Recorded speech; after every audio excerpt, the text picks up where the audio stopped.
ফাউ ফাউ, সবগুলো ফাউ ফাউ, বুঝেন, অনর্থক, ভিত্তিহীন। তার কারণ আল্লাহর নবী সাইয়্যিদুল মুরসালিন আহমদ মুস্তাফা সাল্লাল্লাহু আলাইহি ওয়াসাল্লাম যত ব্যাখ্যাকারী ব্যাখ্যা করেছে, শেষে রাসূলের কথাটাই বলছে।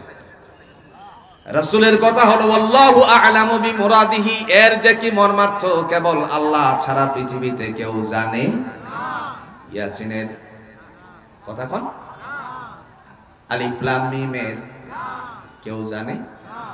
আপনারা যদি মনে করেন না বাংলাদেশি আলেম দিয়ে হবে না, আমাদের এই ফরিদগঞ্জের এই চাঁদপুরের আতশা এলাকায় কাবা ঘরের প্রধান ইমাম শেখ আব্দুর রহমান আস-সুদাইসরে যদি এনে বলেন আপনি বর্ণনা করুন আলিফ লাম মিমের অর্থ কি, হরফুল মুকাত্তাআতের অর্থগুলো আপনি বলে যান, শেষ পর্যন্ত তিনিও বলতে বাধ্য হবেন ওয়াল্লাহু আ'লামু বিমুরাদিহি, এর যে কি মর্মার্থ কেবল আল্লাহ ছাড়া কেউ জানে না।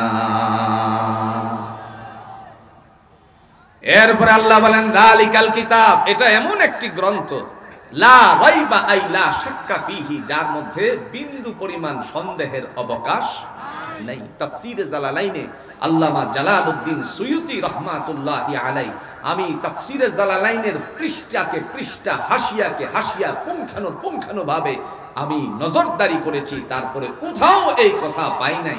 আলিফ লাম মিমের ব্যাখ্যা লিখছেন, সকল কথার শেষ কথা হলো আল্লাহু আ'লামু বিমুরাদিহি, এর মর্মার্থ আল্লাহ ছাড়া কেউ জানে না।